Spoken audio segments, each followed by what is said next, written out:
Hi, I'm Zaki Musa, and I'm a practice-based creative researcher and multidisciplinary performance artist. I'm originally from Singapore, but I'm now based in London for the past 12 years, and I come from a speculative design and fashion body background, which heavily influences my work as a performance practitioner, specializing as an aerial artist and pole dancer. These various intersections converge in my passion for movement, design, and narrative storytelling with two main strands, encompassing digital spirituality, which examines the rituals around our relationship with technology, and also envisioning queer futures, which looked at queer representations and identity in an age of generative AI. My work documents my own personal relationship with how I understand technology, and I'm particularly interested in how it can be used as a co-creator in my work to varying degrees.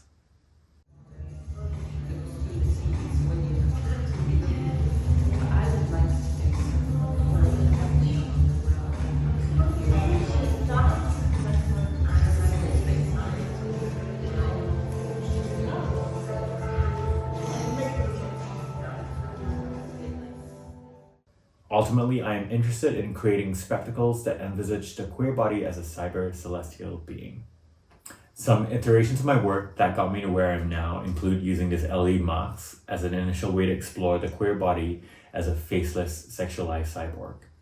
The lights emanating from the mask are a strong visual symbol that attract the viewer, but also dehumanizes me as a performer as my face is obstructed.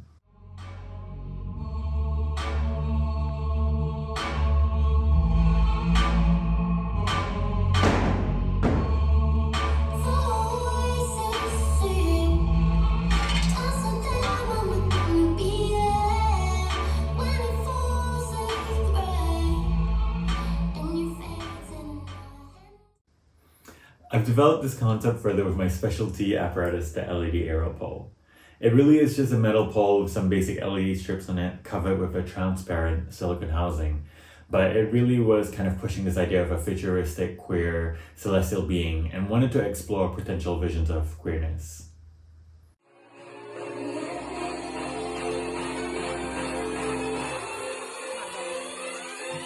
Yes!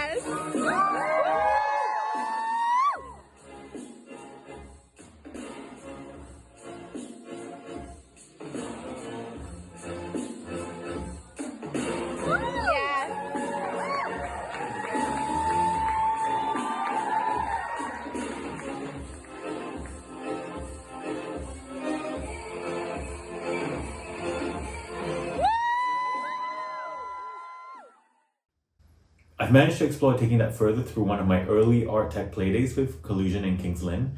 We explored layering a projection and gauze in front of my LED pole. I think there's still more to be developed in terms of playing with light sources from the pole and projections on the gauze to blur and play between dimensions.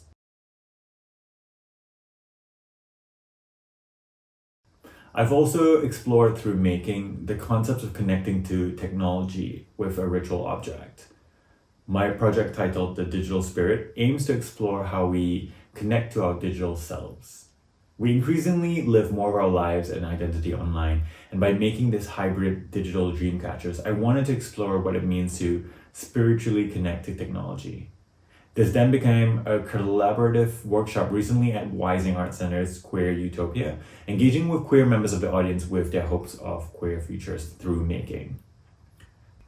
I've taken this a step further in merging both strands of my work, trying to understand how I can metaphysically exist both in the human and digital dimensions. You saw earlier some of my explorations with Collusion, using aerial and a motion capture suit to reflect a digital map of my body.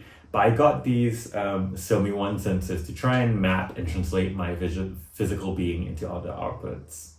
Exploring and experimenting with technology can have a lot of barriers, from the cost of technology itself to steep learning curves around learning new software.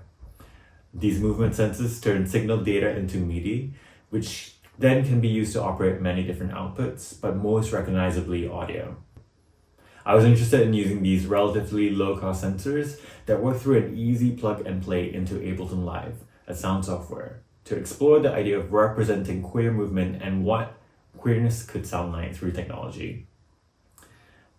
Here it is, which is quite plug and play, and I have some loaded presets downloaded from the main website, which is a bass drum set.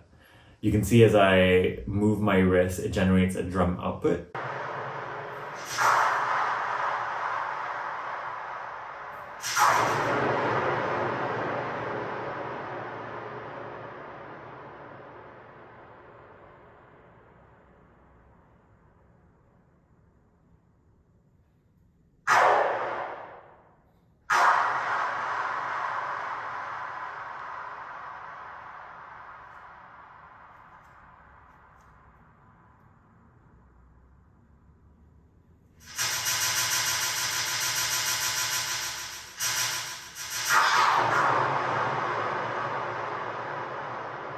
Of course, taking it into a performance practice has been a different experience altogether, where there is some delay in responsiveness based on how much other signals there are in the room.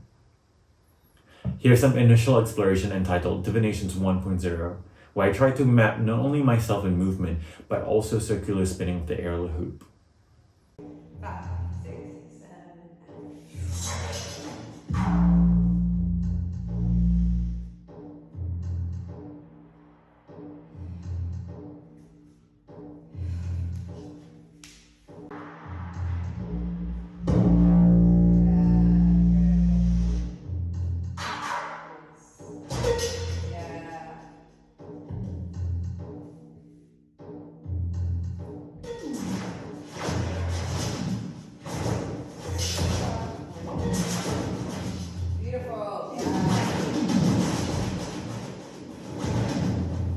I had to adapt with the various failures that came up when using the senses. For example, having to initiate movement really aggressively to trigger sound affected the way in which I moved. Moving forward, I think there's a lot of potential in exploring the live MIDI data to Touch Designer for other potential outputs. So yeah, that's a little insight into my creative practice, muddling my way through co-creation with technology, or as I like to call it, failing spectacularly. I hope you found this helpful, and you can find me at ZachAttacked on Instagram, or my website is www.zakimusa.com. Special thank you to Collusion for letting me share my practice with you.